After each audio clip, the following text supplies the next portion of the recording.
वरिष्ठ नेते काँग्रेसचे वरिष्ठ नेते मनोज भाऊ भोयर अखेर आज या 12 वर्षाचा अहंकार आणि माज असलेल्या सरकारचा जो कार्यकाळ होता त्याचा माज उतरवण्याचं काम देशभरातल्या युवा शक्तीनं केलं आहे आणि तेही युवा शक्तीने ते करत असताना प्रचंड हालापेष्ट, लाठीचार्ज, लाठीमार, प्रचंड सोशल मीडियावर बदनामी हे करत असताना पूर्ण देशभरातले जो 12 वर्षाचा जो वेगवेगळ्या विषयावरचा जो उन्माद होता, लोकांची खसखस होती, ती त्या माध्यमातून बाहेर आली आणि अखेर या युवकापुढे मोदी सरकारला झुकावं लागलं आणि हा राजीनामा झाला।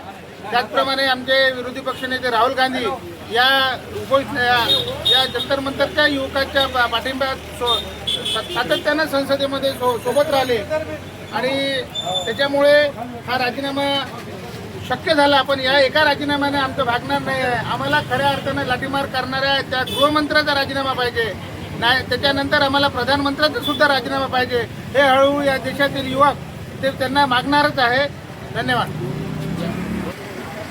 आता ॲडव्होकेट शेंडे सर, गेल्या 1 महिन्याच्या जवळपासपासून या देशामध्ये युवकांचं मोठं आंदोलन दिल्ली येथील जंतर मंतरवर सुरू होतं आणि त्यामध्ये नीट पेपर फूट प्रकरणी या देशाचे केंद्रीय शिक्षण मंत्री धर्मेंद्र प्रधान यांच्या राजीनाम्याची मुख्य मागणी होती।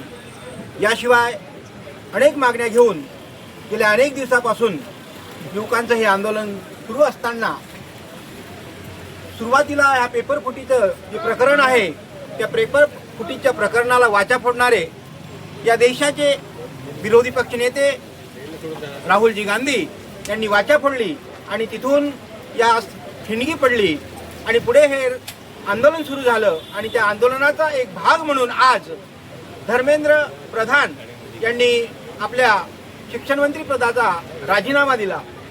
हे हेकेखोरी असलेलं सरकार आज विद्यार्थ्यांच्या या आंदोलनापुढे झुकलं। यापुढे सुद्धा यांची हेकेखोरी कुठेही चालणार नाही असं वातावरण आज देशामध्ये निर्माण झालेलं आहे आणि जोपर्यंत या युवकांच्या पूर्ण मागण्या मान्य होणार नाही तोपर्यंत हे आंदोलन सुरूच राहील अशी मी ग्वाही देतो आणि या संपूर्ण आंदोलनाला पाठिंबा दर्शवतो। धन्यवाद।